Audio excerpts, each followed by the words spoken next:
Simon Cox, Managing Director and Investment Strategist at BNY Mellon Investment Management. When it comes to strategy, it's kind of hard to figure things out right now. It's a very volatile market.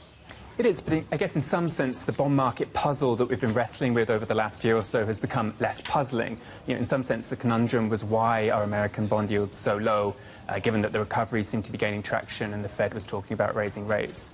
And now we've seen a rise in bond yields, not to very high levels, but at reasonably quick pace. So in some sense the puzzle is unraveling itself. It is, but of course it's now all about timing. And how do you gauge that when it comes to where you put your dollars and in which parts of the world do you do that? That's right. So I think, particularly in this part of the world, you want to be looking at markets that are reasonably robust to tighter monetary conditions, to bond yields rising in the mature economies. So you want to be looking at economies that have a reasonably good current account balance and where inflation is under control. They tend to be more North Asian than Southeast Asian as a rule. Okay, I mean, case in point today is Japan. We've got a current account surplus that is pretty significant here. And it really is a beneficiary of what? Lower oil and, of course, the yen. It's weakening. And so, I mean, Chinese tourists are flooding in to Japan. So again, I think it's another case in which a puzzle that we've been living with has become a little less puzzling. For a long time, people have been wondering why exports didn't show a stronger response to the weak yen. And I think, if you look back over history, it's often the case that these very big realignments of the currency take time to feed through.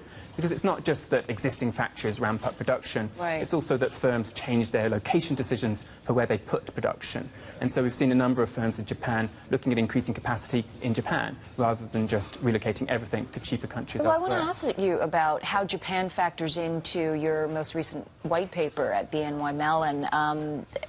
That looks at what might happen if Japan, India, China, America all reach their best, fullest economic potential at the same time. That's right. So it's a slightly contrarian, optimistic scenario. Right.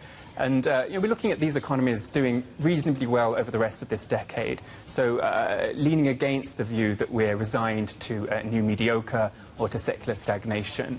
And the reason we're looking at that is because it's really quite unusual to see all three of Asia's big powers with such secure governments all at the same time. And all three of those governments, Xi Jinping in China, Shinzo Abe in Japan, and Narendra Modi in India, they have mandates and they have at least good rhetoric and they have reform mandates too, right? That's right. Specifically. And of course all of them are facing problems in implementing that reform, as we've seen just this week in India with the goods and services tax being tabled and the land bill really getting nowhere.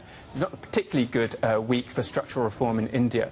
But there's another reason why we're looking at an optimistic scenario, and that's the view that all four of these economies are currently operating below their full potential. The view that recent economic weakness has left these economies with quite a lot of slack and quite a lot of room to grow before they start running into capacity constraints. I guess when you think about slack, all of this cheap money is flowing about, and the companies have not invested in itself. No capital expenditures, less than anticipated.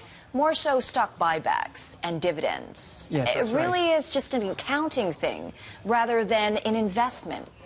And that's been particularly true in Japan over 10 years or longer. I mean, it's extraordinary to look at the financial assets that corporate Japan has accumulated during the deflationary period. But of course, all of that can begin to change. If inflation does pick up in Japan, if demand and sales start picking up, then firms will be looking to do more interesting things with their money rather than just parking it in the bank. And then we might see actually quite far-reaching changes in Japan's economy. It could become one in which the corporate sector borrows and spends rather than hoards. Well, yeah, I mean, that has been the central bank's hopes around the globe, whether or not realistically that happens on a base level. But of the G4 countries that you noted there, which one has the greatest potential to reach escape velocity? Well, the fastest growth rate amongst the four that we're envisaging would be India. We're envisaging a growth rate of about 8% on average over the course of the decade, and that's driven partly by demographics, partly by the fact that India is still a very poor economy in which even quite modest reforms would yield rather big dividends. And it's also because India's coming out of a period of quite nasty stagflation in which they had this very persistent inflationary psychology, which they do now seem to have beaten, which has allowed the Reserve Bank of India to be a little bit easier with its monetary monetary policy, and it's also allowed Arun Jaitley at the Finance Ministry to start thinking again about investing in infrastructure there.